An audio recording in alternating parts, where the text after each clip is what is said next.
देखिए, हमारे लिए उस जंगल में चाहे वो हार्डकोर हो और चाहे नॉर्मल आदमी हो, हमारे लिए जो सिखलाई है वो है एक गोली एक दुश्मन, जिसमें बीएसएफ ट्रेनिंग लेती है। बल के पास जो हथियार हैं वो बहुत अच्छे हैं और मेरे अंदाज से अभी नक्सल्स को सोचना होगा कि उनको क्या विकल्प चुनना है। जो लक्ष्य हमें दिया गया है वो बिल्कुल उस पर हम पूरी प्लानिंग के साथ अपने ऑपरेशंस को कंडक्ट कर रहे हैं।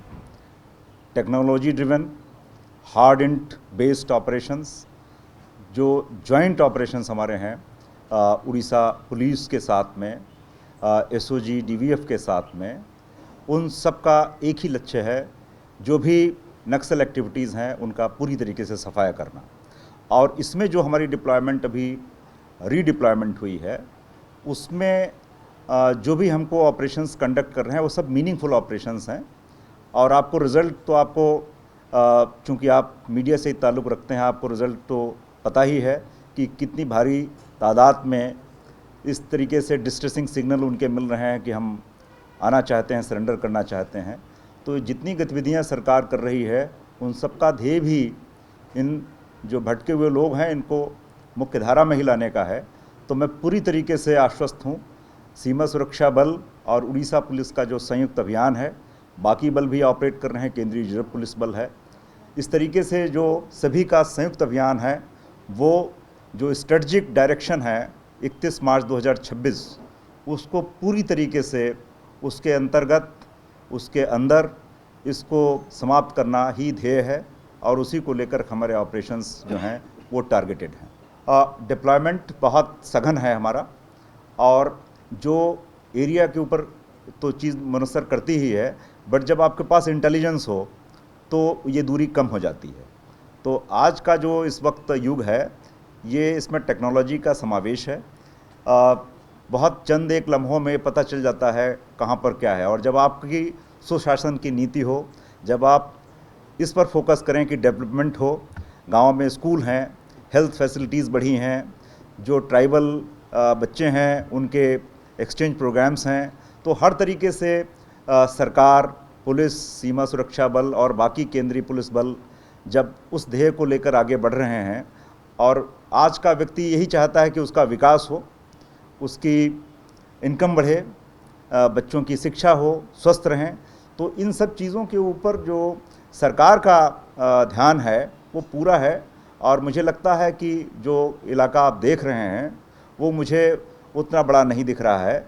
मुझे अपने लक्ष्य के साथ और जो हमारी कार्य करने की शैली है, जो बल का इतिहास है, उन सब चीज़ों को अगर हम ध्यान में रखें तो ये लक्ष्य अचीवेबल है और हम इसको पूरा करके रहेंगे। 2026 को और आप उसको प्रिसाइज़ कीजिए, मार्च 2026 कहिए, तो नहीं तो फिर वक्त हमारे हाथ से आगे हो जाएगा। जो डिप्लॉयमेंट हमारा है वो बढ़ा नहीं है, बट उसको और रिजल्ट ओरिएंटेड बनाने के लिए जहाँ गतिविधियाँ ज़्यादा हो गई थीं वहाँ पर अब हमारा डिप्लॉयमेंट हो गया है। जहाँ हम पहले डिप्लॉयड थे वहाँ बहुत शांत स्थापित हो जाने के बाद अब वो बाकी बलों ने उसको ले लिया है। तो जिस प्रकार से ये रणनीति बनती जाएगी या उनकी गतिविधियों को ध्यान में रखते हुए अगर कोई और संवेदनशील जगह होती है तो वहाँ पर हम रीडिप्लॉयमेंट का या बाकी तरीके की जो ऑपरेशनल गतिविधियाँ हैं उनके बारे में विचार करेंगे। अभी फोर्स बढ़ाने के बारे में ऐसा कोई निर्देश हमको नहीं प्राप्त हुआ है। जो फोर्स ऑलरेडी है, हमारी यहाँ पर 6 बटालियंस कार्यरत हैं और उनकी कंपनीज़ अपने अपने ऑपरेटिंग बेसिस पर हैं, तो वहाँ से ऑपरेट करने के लिए वो पूर्णतया सक्षम हैं। नहीं, जो हमारी जो कंधमाल में डिप्लॉयमेंट हुई है उसमें नई सीओबीज़ हमने बनाई हैं, वहाँ स्थापना होकर के वहीं से ट्रूप्स ऑपरेट कर रहे हैं। इसके अलावा अगर ज़रूरत होगी कि और भी सीओबीज़ इस्टेब्लिश हों तो वो निर्णय अभी पॉलिसी मेकिंग बॉडी लेगी कि अगर उसमें आवश्यकता महसूस की जाती है तो उसको भी किया जाएगा। बट जो उपयुक्त अभी बल है यहाँ पर, उन्होंने जो परिणाम दिया है वो आपके समक्ष है। तो अभी ऐसा प्रतीत नहीं होता है कि ऐसी कोई आवश्यकता अतिरिक्त बलों को बुलाने की होगी। बट सरकार है, उनका निर्णय सदैव कई ऑप्शंस पर रहता है, तो अगर ऐसी कोई स्थिति हुई तो ज़रूर उस पर जो विचार, जो निर्णय होगा उस पर अमल किया जाएगा। अगर टेक्नोलॉजी की आप बात करें तो ये जो टेरेन है ये फॉरेस्ट है। इसमें कई चीज़ें हैं, जैसे ड्रोन है, सेंसर्स हैं और इक्विपमेंट्स जो हैं वो हमारे पास में उपलब्ध हैं, और जो वेपन हमारे पास में है वो भी सोफिस्टिकेटेड हैं, नई नई तकनीक के वेपन हमारे पास में हैं, काफ़ी समय से हैं। तो इनका मुकाबला कर पाना किसी और बल के लिए भी उतना ही, किसी और किसी और नक्सल या एंटी नेशनल एलिमेंट के लिए इतना आसान नहीं होगा। ये वेपन वो वेपन है हमारे पास में, आपको आइडिया भी होगा, यही दो सीमाएं हैं भारत की, भारत पाकिस्तान और भारत बांग्लादेश की सीमा पर यही वेपन यहाँ पर भी हैं, और आपने ऑपरेशन सिंदूर के परिणाम देखे हैं।